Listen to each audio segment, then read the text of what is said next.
Assalamualaikum warahmatullahi wabarakatuh dan salam sejahtera. Bersama Cikgu Suria Cik Azmi dari SMK Temenggung, Kati Kuala Kangsar, Perak. Hari ini kita akan sambung bab 6 sains kata 4 kita, iaitu sokongan pergerakan dan pertumbuhan di bawah standard kandungan 6.1, sokongan pergerakan dan pertumbuhan haiwan.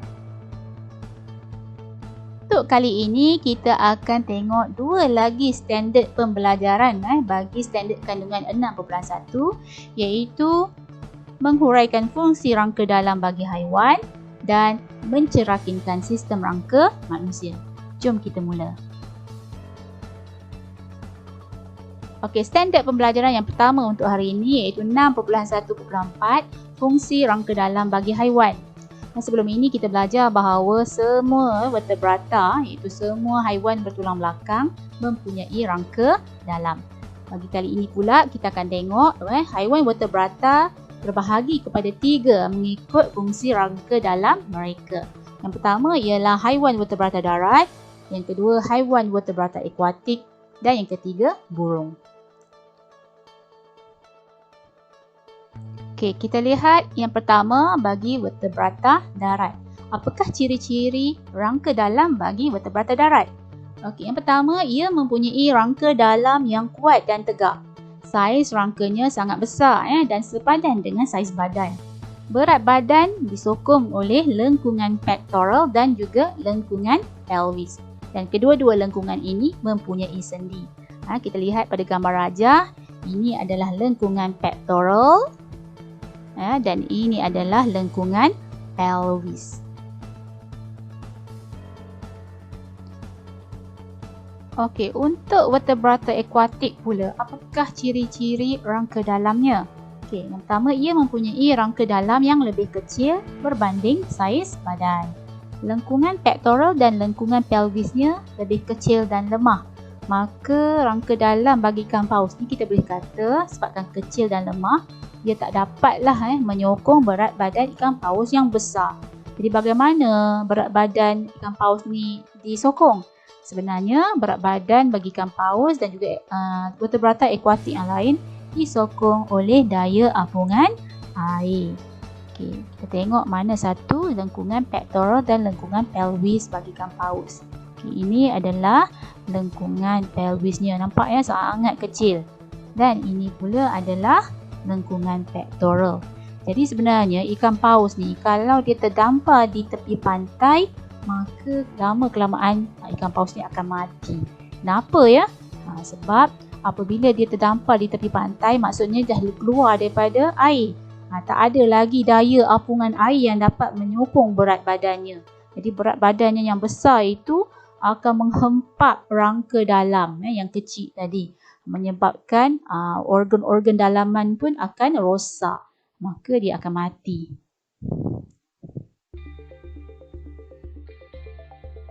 Pula ialah burung. Burung boleh terbang. Jadi rangka dalam bagi burung telah diadaptasi, telah disesuaikan untuk membolehkannya terbang. Apakah ciri-cirinya? Okay, ia mempunyai tulang berongga dan ringan. Nampak tulang tu berongga dan menyebabkan ia ringan. Saiz tengkoraknya pula kecil. Tulang sternum, kalau tengok gambar rajah yang berwarna biru itu, iaitu tulang dada, adalah pipih dan luas untuk pelekatan otot. Dan badan dilitupi oleh bulu halus dan ringan. Terusnya kita pergi kepada standard pembelajaran 6.1.5, iaitu sistem rangka manusia. Manusia juga mempunyai rangka dalam. Rangka manusia terbahagi kepada dua bahagian, iaitu yang sebelah kiri adalah rangka paksi yang berwarna merah tu adalah rangka paksi, dan yang sebelah kanan ialah rangka appendage, juga diwarnakan dengan warna merah.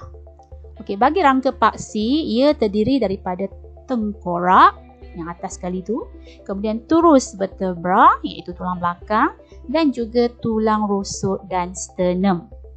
Bagi rangka appendage pula, ia terdiri daripada lengkungan pectoral, tulang tangan, lengkungan pelvis dan tulang kaki. Okay, seterusnya kita lihat rangka manusia dengan lebih terperinci. Okay, kita tahu bahawa rangka manusia sebenarnya terbahagi kepada dua bahagian utama, iaitu rangka paksi dan rangka appendage. Kita lihat mana dia ya. Okay, ini yang pertama ialah rangka paksi. Rangka paksi terdiri daripada 3 bahagian, iaitu yang pertama ialah tengkorak. Tengkorak terdiri daripada tulang kranium dan tulang muka. Fungsinya, fungsi tengkorak ni ialah memberi bentuk asas ataupun rangka muka. Yang kedua ialah turus vertebra. Panjang selepas tengkorak turun ke bawah.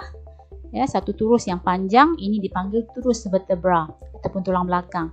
Ia sebenarnya terdiri daripada 33 tulang kecil atau dipanggil vertebra, iaitu cervix, thorax, lumbar, sacrum dan caudal. Okey, apa fungsi turus vertebra? Dia sebenarnya untuk melindungi saraf tunjang. Dan yang ketiga ialah sangkar rusuk. Sangkar rusuk terdiri daripada sternum, tulang dada bahagian depan kita ni, dan juga tulang rusuk. Okey, apa fungsinya? Melindungi organ dalamnya, iaitu melindungi jantung dan juga peparu. Okey, kita tengok pula rangka appendage. Sebelah kiri adalah rangka appendage labelnya. Okay, ini rangka appendage. Ia terdiri daripada 4 bahagian. Yang pertama ialah lengkungan pectoral, iaitu bahagian bahu kita. Kalau kita pegang bahu kita, ada satu depan sikit tu ada satu tulang yang keras, itu ialah clavicle. Dan belakang sikit ada macam tulang kipas atau orang panggil tulang belikat, itu ialah scapula. Lengkungan pectoral terdiri daripada clavicle dan scapula. Yang kedua ialah tulang tangan. Tulang tangan terdiri daripada humerus, humerus, kemudian radius, ulna. Kemudian dekat tangan kita, pergelangan tangan ialah carpus. Bahagian tapak tangan dipanggil metacarpus. Dan di jari-jari hujung kita ni, jari-jari yang bergerak itu ialah phalanx. So itu ialah tulang tangan. Ulang balik, humerus, radius, ulna, carpus, metacarpus, phalanx. Okey, bahagian yang ketiga ialah lengkungan pelvis. Ini adalah bahagian tulang punggung kita.